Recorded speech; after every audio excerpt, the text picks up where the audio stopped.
Cooker में रोटी। दीदी आज खाने में क्या बनाया है आपने? मुझे बहुत भूख लग रही है। बस साक्षी बेबी खाना बन ही गया है। राजमा चावल बनाए हैं आज। आप टेबल पर बैठिए, मैं अब भी गर्मा गर्म परसती हूँ। ठीक है दीदी, मैं पापा को भी बुला लेती हूँ तब तक। ठीक है बेबी। साक्षी अपने पापा को कमरे से बुलाने जाती है। चलिए पापा, पूनम दीदी ने खाना बना दिया है। हाँ आता हूँ बेटा। आज आप फिर माँ की तस्वीर देख रहे हैं, फिर उदास हो रहे हैं ना? क्या करूँ, तुम्हारी माँ को गए हुए 5 साल हो गए हैं, लेकिन लगता है जैसे अभी वो बाहर से वापस आ जाएगी और कहेगी, सुनते हो, चलो खाना खा लो। पापा मैं भी जानती हूँ अब मम्मी को कितना मिस करते हैं। मुझे भी उनकी बहुत याद आती है, लेकिन हमें उनके बिना जीना सीखना होगा। हाँ बेटा, वो तो है। तुम्हारी माँ के बड़े अरमान थे कि वो तुम्हें सब कुछ सिखाए, खाना बनाना, घर के काम, सिलाई बुनाई, सब कुछ। लेकिन तुम 19 बरस की थी और वो चली गई। मैं जानती हूँ पापा, लेकिन आप चिंता मत कीजिए, मैं सब कुछ सीख लूँगी पूनम दीदी से।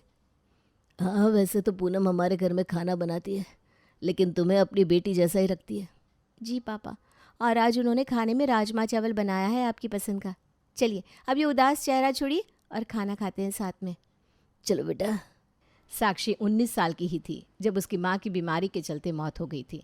उसके बाद से पूनम ही उनके घर में खाना और बाकी सारा काम संभालती थी। पूनम साक्षी को अपनी बेटी की तरह समझती थी, लेकिन साक्षी थी तो उसकी मालकिन ही, इसलिए वो उससे कभी कुछ कह नहीं पाई कि उसे भी घर के काम सीखने चाहिए। साक्षी आज तुम्हारी मौसी का फ़ोन आया था। अच्छा, क्या कह रही थी मौसी? वो आ रही है क्या यहाँ? अरे नहीं नहीं, उन्होंने तुम्हारे लिए रिश्ता ढूंढा है। कह रही थी बड़ा ही अच्छा लड़का है और परिवार भी काफ़ी अच्छा है। उनके रिश्तेदार में ही है, इसलिए परिवार को अच्छे से जानती है। लेकिन पापा अभी तो मैं 24 की हूँ, आपको नहीं लगता ये कुछ जल्दी है? अरे नहीं बेटा, 24 की उम्र छोटी थोड़ी ना होती है। लड़कियों को सही उम्र में शादी कर लेनी चाहिए। ठीक है पापा, आपको जैसा ठीक लगे फिर। तो मैं तुम्हारी मौसी से बात कर लेता हूँ कि वो लड़के वालों को यहाँ भेज दे तुम्हें देखने के लिए। जी पापा।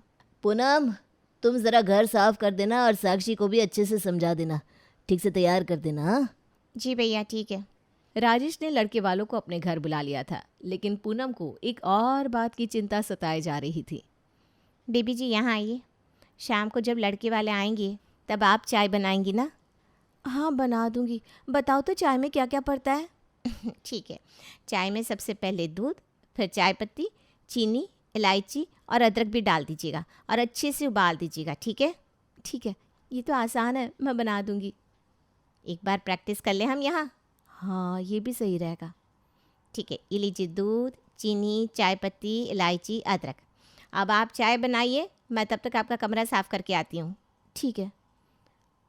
पूनम सारा सामान साक्षी के आगे रखकर उसका कमरा साफ करने चली जाती है। अरे सारा सामान तो यहाँ पड़ा है, लेकिन बनाऊँ किस में चाय? हाँ ये रही कढ़ाई, इसमें बना लेती हूँ। साक्षी चाय को कढ़ाई में बनाने लगती है, लेकिन क्योंकि कढ़ाई मोटी थी तो चाय में उबाल ही नहीं आ रहा था। ये उबाल नहीं आ रहा है इस चाय में। पता नहीं पूनम दीदी ने गलत क्या बता दिया मुझे। क्या हुआ बीबी जी, बन गई चाय? अरे कैसे बनेगी, आपने रेसिपी ही गलत बताई है। देखो इसमें तो उबाल ही नहीं आ रहा, कब से रखी है मैंने चाय। बेबी जी आप कढ़ाई में चाय बना रही है? हाँ, तो और किस में बनाते हैं चाय? अरे मेरी गलती थी, आपको चाय बनाने के लिए कह दिया मैंने। अरे चाय को कढ़ाई में नहीं पतीले में बनाते हैं बेबी जी। अच्छा, लेकिन क्या फ़र्क पड़ता है पतीले में बनाओ या कढ़ाई में? हे भगवान, अगर बेबी जी को बताया कि उन्हें कुछ नहीं आता तो वो नाराज़ हो जाएंगी। बताओ ना। अरे कुछ नहीं बेबी जी, आप जाइए, मैं शाम को चाय बना दूंगी। ठीक है, जैसे तुम्हारी मर्जी। पूनम ने ये सोचकर साक्षी से कुछ नहीं कहा कि शायद साक्षी को बुरा ना लग जाए, लेकिन उसे क्या पता था कि साक्षी को चाय का बर्तन ही नहीं, लेकिन कोई भी बर्तन में क्या बनता है कुछ पता नहीं था। शाम को लड़के वाले घर आते हैं। आइए आइए आइए, बैठिए। जी नमस्ते भाई साहब। नमस्ते जी, नमस्ते। आपकी साली सविता ने आपकी बड़ी तारीफ़ की थी हमसे और कहा था कि आपकी बच्ची भी बहुत ही सुशील और सुंदर है। जी, मेरी पत्नी के जाने के बाद उसकी बहन सविता ने भी साक्षी का बहुत ध्यान रखा है। जी जी, हमें बहुत दुख है आपकी पत्नी के जाने का। अब होने को कौन टाल सकता है बहन जी। आपकी बेटी नज़र नहीं आ रही। बस वो आती होगी। हमारे घर में पूनम है जो खाना बनाती है, वो उसे लेकर आती होगी। ये लीजिए आ गई साक्षी। साक्षी की मासूमियत देखकर ममता और उसकी बड़ी बहू रवीना दोनों को साक्षी पसंद आ गई थी। लड़की तो बड़ी सुंदर है माँ जी। हाँ, हमारे विनय के साथ इसकी जोड़ी काफ़ी अच्छी रहेगी। साक्षी, तुम बड़ी प्यारी हो सच में। Thank you. अच्छा बेटा, तुम्हें घर का काम आता है? जी अगर सच कहूँ तो मुझे घर का काम ज़्यादा नहीं आता। माँ के जाने के बाद मुझे कोई सिखाने वाला ही नहीं था ना। तुमने सच कहा ना, यही मुझे बहुत अच्छा लगा बेटा। कोई बात नहीं, हर लड़की शादी के बाद सब कुछ सीख ही जाती है। हाँ, मैंने भी आधी से ज़्यादा चीज़ें शादी के बाद मम्मी जी से ही सीखी है। भाई साहब, आपको भी विनय से कुछ पूछना हो तो पूछ सकते हैं। नहीं नहीं, मुझे विनय के बारे में सविता ने काफ़ी कुछ बताया है। वो कितना होनहार और काबिल है। तो अगर ऐसी बात है तो हम ये रिश्ता पक्का समझे? अरे बहन जी, नेकी और पूछ पूछ। अगर आपकी तरफ से हाँ है तो हम अगले ही महीने इनकी शादी का मुहूर्त निकलवा देते हैं। अरे ये तो बहुत अच्छा होगा। फिर आज से साक्षी हमारी हुई। साक्षी और विनय का रिश्ता तय हो चुका था और राजेश ने बिना देरी किए साक्षी और विनय का मुहूर्त भी निकलवा दिया। देखते ही देखते कब 1 महीना निकल गया पता ही नहीं चला और आज साक्षी के विदाई का दिन भी आ गया था। साक्षी, अब अपने ससुराल में तुम्हें सास के रूप में माँ और जेठानी के रूप में बड़ी बहन भी मिल जाएगी। अब तुम्हें माँ की कमी कभी महसूस नहीं होगी। लेकिन पापा, आप मेरे बिना उदास मत होना और ज़्यादा रोना भी मत, ठीक है? अरे ठीक है, पर अब तू तो रोना बंद कर। भाई साहब, आप बिल्कुल चिंता मत कीजिए। हम साक्षी को अपनी बेटी की तरह ही रखेंगे। जिस प्यार से वो वंचित रही है इतने सालों से, उस कमी को हम पूरा कर देंगे। मुझे आप पर पूरा भरोसा है बहन जी। अगर उससे कोई गलती हो जाए तो उसे बच्ची समझकर माफ़ कर दीजिएगा। साक्षी का अब एक नया सफ़र शुरू होने जा रहा था। वो आज तक तो अपने मायके में बड़े ही लाड प्यार से पली बड़ी थी, लेकिन ससुराल की जिम्मेदारियां अलग होती हैं, ये भी उसे समझ में आ रहा था। साक्षी, तो अपने मायके में तो कैसे भी चल लेती थी, लेकिन अब तेरी शादी हो गई है, अब तुझे सुधरना होगा। अब से मैं जल्दी उठूंगी, सबका ख्याल रखूंगी और एक बहुत अच्छी बहू बन के दिखाऊंगी। अरे तुम खुद से क्या बात कर रही हो? मैं खुद को ये समझा रही थी कि अब मेरी शादी हो गई है और आपको पता है कि मुझे ज़्यादा कुछ काम नहीं आता, इसलिए आज से मैं ज़्यादा कोशिश करूंगी कि अच्छी बहू बन पाऊँ। अरे वाह, आज तो तुम बहुत समझदारी की बातें कर रही हो। तुम चिंता मत करो, तुम सब कुछ कर लोगी। हाँ, मैं आपकी मम्मी को किसी भी बात की शिकायत का मौका ही नहीं दूंगी। ठीक है, अब अगर कल जल्दी उठना है तो जल्दी सोना भी होगा। चलो सो जाओ, ज़्यादा मत सोचो। अगले दिन साक्षी जल्दी उठ जाती है, तैयार होकर बाहर आती है।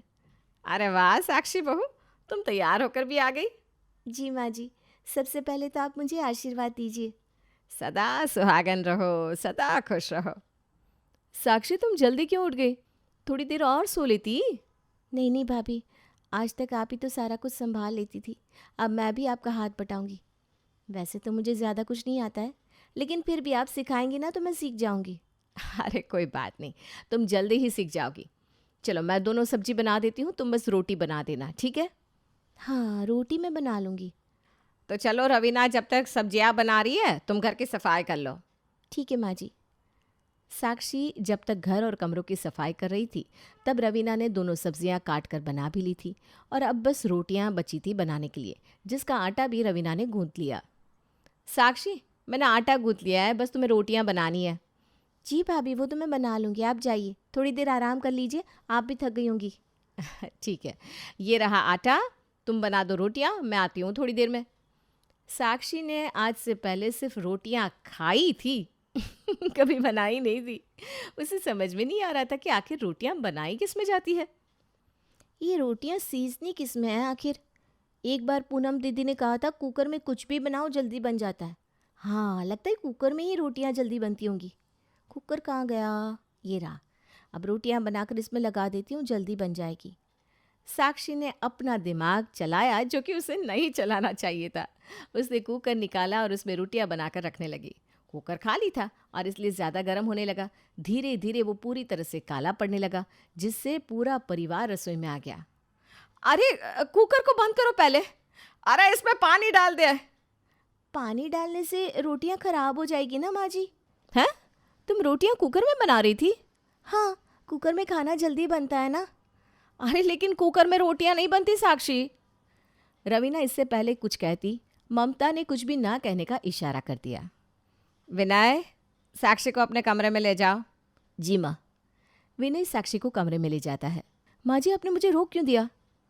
मैं जानती हूँ साक्षी ने आज बहुत बड़ी गलती कर दी, कुकर में रोटी बना दी, लेकिन उसकी भी गलती नहीं है, उसकी माँ नहीं है, इसलिए उसे कुछ आता नहीं है।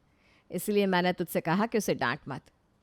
अरे हाँ माँ जी, मैं तो ये बात भूल ही गई थी। अच्छा हुआ आपने मुझे रोक दिया। हमें उसे धीरे धीरे काम सिखाना होगा, या ऐसा काम देना होगा जो आसान हो। ठीक है माँ जी, जैसा आप कहें। ममता ने साक्षी को कुकर में रोटी बनाने पर बिल्कुल नहीं डांटा और अगले दिन से रवीना और ममता उसे आसान आसान काम देने लगी।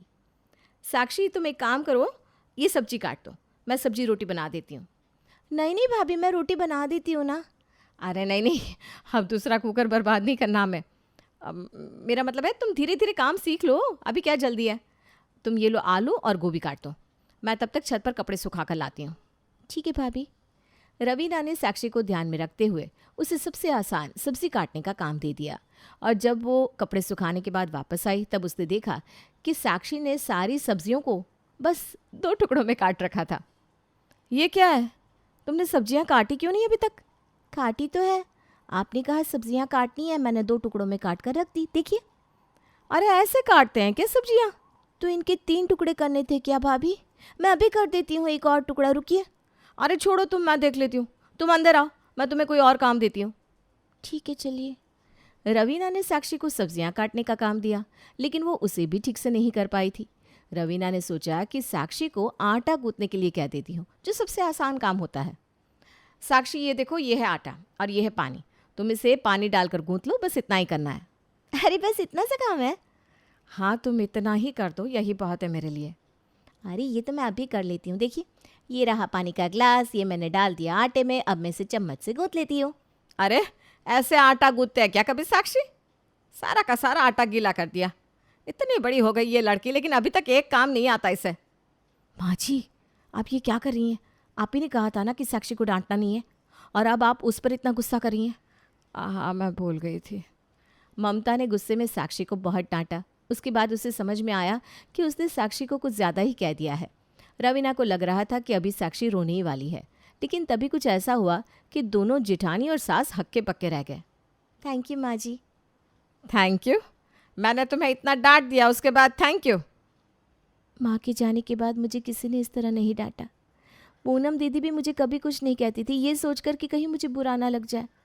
कल जब मैं आपके पास आ रही थी तब मैंने सुना था आप भाभी से कह रही थी कि मुझसे कुछ ना कहे क्योंकि मेरी माँ नहीं है, लेकिन मैं चाहती हूँ कि आप मुझे डांटे और समझाए, जिससे फिर मैं कभी ऐसी बेवकूफ़ी कुकर में रोटी बनाने वाली तो ना ही करूँ।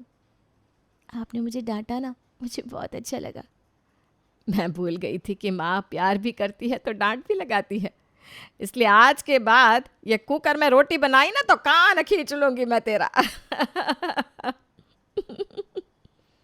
वैसे भाभी, मुझे सब्जी काटना और आटा गूंथना आता है।